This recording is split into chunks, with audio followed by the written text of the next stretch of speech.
Hello friends, welcome to my channel education and job at that 94। তো তোমাদের আবার primary interview নতুন করে শুরু হবে খুব শীঘ্রই। তো সরকার যেহেতু বদলে গেছে, তো এবার নতুন নিয়ম কি করে দেখা যাক, কিন্তু তোমাদের ইন্টারভিউ প্রস্তুতি তোমরা চালিয়ে যাও।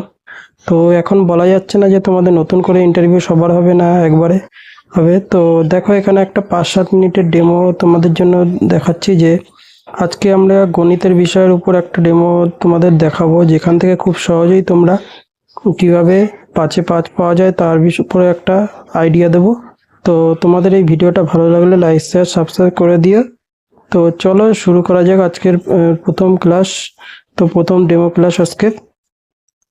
তো আজকে আমরা তৃতীয় শ্রেণী থেকে স্থানীয় মান ও প্রকৃত মানের উপর একটা সুন্দর ডেমো দেব, যেটা 5 মিনিট থেকে 7 মিনিটের হবে। এবং এখান থেকে তোমাদের কি কি ক্রস কোশ্চেন আসতে পারে সেটা নিয়েও আলোচনা করব। তো চলো কিভাবে প্রথম থেকে শুরু করবে সেটা একটু দেখে নেওয়া যাক। তো প্রথমে তোমরা ক্লাসে এন্ট্রি নেবে এবং তোমাদের সবার সাথে কুশল বিনিময় করবে। তো প্রথমে বাচ্চাদের সাথে বলবে কেমন আছো, তো এরকম কৌশল বিনিময় করবে। তো আচ্ছা, তোমরা কেউ মেলায় গিয়েছো? বা সকলে গিয়েছো? বাবা, আচ্ছা, তোমাদের মেলায় গিয়ে একটা ধরো বেলুন পছন্দ হয়েছে। এবার সেই বেলুনটার দাম তোমাদের 25 টাকা। তাহলে তোমরা কি কি নোট দেবে বলতে পারবে? তো বলো সুমিত, বলো, বলতে পারবে? হ্যাঁ, ঠিক ধরেছো, তোমরা দুটো 10 টাকার নোট দেবে এবং একটা 5 টাকার কয়েন দেবে। আচ্ছা, এই যে দুটো 10 টাকার নোট আর এই 5 টাকার নোট, এটা মিলে 25 হলো, তাই তো? এই যে তোমরা বললে দুটো 10 আর একটা 5, এই ধারণাটার মধ্যেই লুকিয়ে আছে কিন্তু আমাদের একটা অঙ্ক। তা আমরা সেই অঙ্কই আজকে শিখব। আমরা কি শিখবো জানো তো? আমরা শিখব অঙ্কের কোনো সংখ্যার স্থানীয় মান ও প্রকৃতি মান। তো মেলার কেনাকাটা হলো, চলো এবার ক্লাসে ফেরা যাক। তো দেখো, বোর্ডে আমি একটা সংখ্যা লিখেছি 235, এবং তাকে আমরা শতক, দশক ও এককের ঘরে সাজিয়ে নিয়েছি। তোমাদের আগের দিনে এই অঙ্কটা শিখিয়েছিলাম আমি, যে কোথায় শতক, কোথায় দশক, কোথায় একক হয় সেরকম। তো দেখতে পাচ্ছ যে এককের ঘরে তোমাদের রয়েছে 5, দশকের ঘরে 3 এবং শতকের ঘরে 2। তো দেখো যে 3 বসে রয়েছে তোমাদের দশকের ঘরে, তাই না? তো 3-এর যে স্থানীয় মান আর প্রকৃত মান কি সেই সম্পর্কে তোমরা পরিচয় করাবো আজকে। তো দেখো, এই যে 3-এর প্রকৃত মান বলতে আমরা কি বুঝি জানো? এই 3 যে দেখতে কার মতো? 3-এর মতোই। যেরকম আমরা আমরা আয়নার সামনে দাঁড়ালে আমাদের চেহারা কেমন, আমাদের চেহারা কি পাল্টে যায়? তাই চায় না তো, তাই তো? ঠিক সেরকমই 3-এরও মান 3ই থাকে, তাই এর প্রকৃত মান কি হয়? শুধুই 3। কিন্তু একটা জিনিস খেয়াল করো তো, 3 কোন ঘরে বসে আছে? সে বসে আছে দশকের ঘরে, তাই না? অর্থাৎ সে 3 নয়, সে হলো 3টি 10, মানে 3 10 30। এই 30ই হলো তার স্থানীয় মান বা প্লেস ভ্যালু। তো চটপট আমরা আর একটা সংখ্যা দেখে নিই, চলো এটাই কীভাবে লেখা যায়। তো এখন আমরা একটা মজার জাদুর খেলা খেলবো, সংখ্যা নিয়ে আমরা পরিবর্তন করব। তো আমরা দেখো, এবার 3টাকে আমরা দশকের ঘরে থেকে শতকের ঘরে নিয়ে গেলাম। তো দেখতে পারলে কি বদল হলো এর মধ্যে? তো এর মধ্যে দেখো, এবার 3 বসে শতকের ঘরে যেই বসলো, তাহলে এর স্থানীয় মান তোমাদের চেঞ্জ হয়ে গেল। কি হলো এর স্থানীয় মান? এখন কিন্তু 3 আর 3টে 10 নেই, এখন 3 হয়ে গেছে কি 3টে 100 বা 300। তাহলে কি বুঝলে? 3টে 100 মিলে কি হলো? 300 হলো, তাই না? কিন্তু এই 3-এর কি চেহারার কোনো পরিবর্তন হলো? মানুষের যেরকম আয়নায় চেহারার কোনো পরিবর্তন হয় না, দেখলে বুঝতে পারো, ঠিক সেরকমও চিনেরও কিন্তু চেহারার কোনো পরিবর্তন হয়নি, 3ই রয়েছে। তাহলে এখান থেকে সহজ কথায় আমরা কি বুঝলাম? যে প্রকৃত মান সব জায়গায় একই থাকে। তুমি যখন স্কুলে থাকো তখন তুমি একজন ছাত্র, আবার যখন বাড়িতে তুমি একজন ছেলে বা মেয়ে। তাহলে এর থেকে কি বোঝা যায় যে জায়গা বদলালে তোমার গুরুত্ব বা কাজ অর্থাৎ যেটা স্থানীয় মান সেটা বদলে যায়, কিন্তু আমাদের প্রকৃত মান সবসময় একই থাকে। তো এইটুকু তোমাদের আজকে শিখলাম।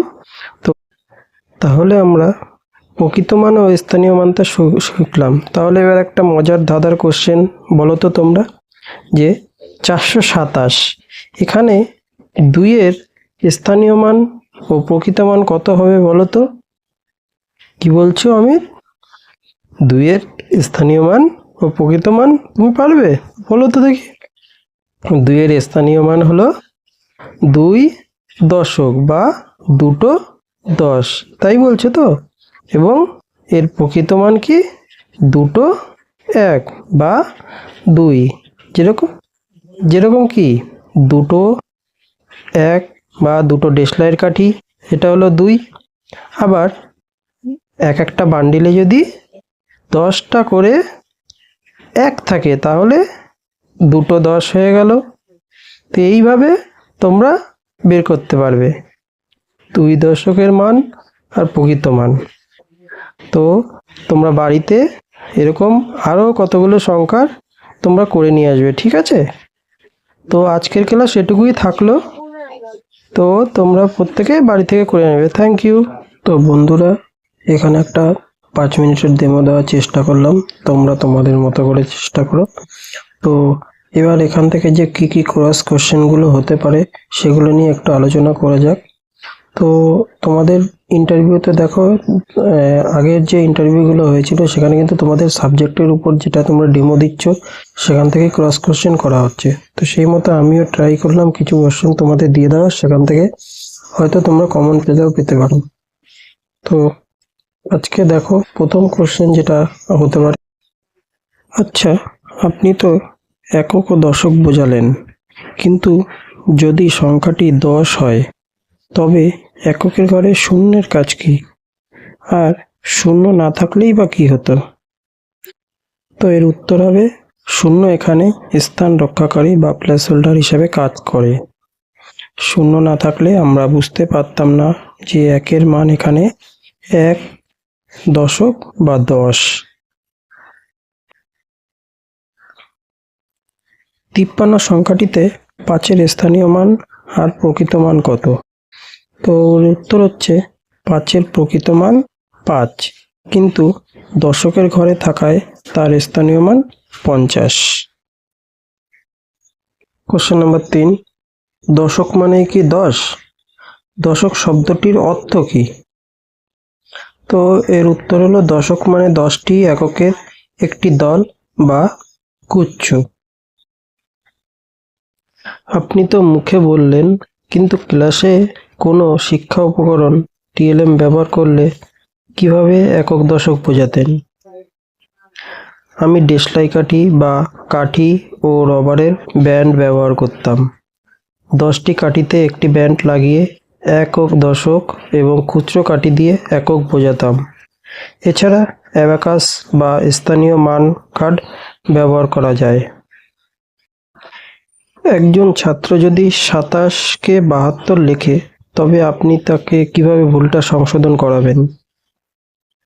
তো তাকে একক দশকের ঘরে কাঠি বসিয়ে দেখাবো। 72 হলে 60টি দশকের দল আগে এবং 27 হলে মাত্র 2টি। ছবির মাধ্যমে পার্থক্যটা স্পষ্ট করব।